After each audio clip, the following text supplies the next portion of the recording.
આગળ વાત કરીએ જૂનાગઢની તો કેશોદના આંબાવાડી વિસ્તારમાં નગરપાલિકા દ્વારા સુંદર બગીચાનું નિર્માણ કરવામાં આવ્યું હતું, પરંતુ હાલમાં બગીચાના મુખ્ય પ્રવેશ દ્વાર પાસે ગંદુ પાણી નીકળતા આસપાસ ગંદકીનું દ્રશ્ય સર્જાયું છે।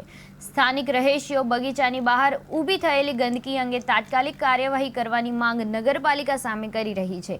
જ્યાં એક બાજુ પાલિકા તરફથી સુશોભિત બગીચાને ભેટ રૂપે અપાયો છે, ત્યાં જ બીજી બાજુ ગંદકી અને ગંદા પાણીના કારણે બગીચાની સુંદરતા પર દાગ લાગી રહ્યો છે।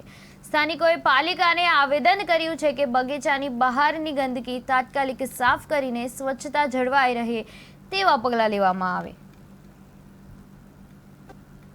એની ઘટના બની છે એ માટે અમે પોલીસ ખાતામાં એના માવતરો મા બાપ જીએસભાઈના અને અમારો સમાજ અહીં પોલીસ ખાતે રજૂઆત કરવા આવેલો છે કે અમને એ છોકરા માટેનો ન્યાય પૂરેપૂરો આ આપણને ખાતું આપે પોલીસ ખાતું। એ માટે અમે પોલીસ ખાતાને રજૂઆત કરવા આવી છે।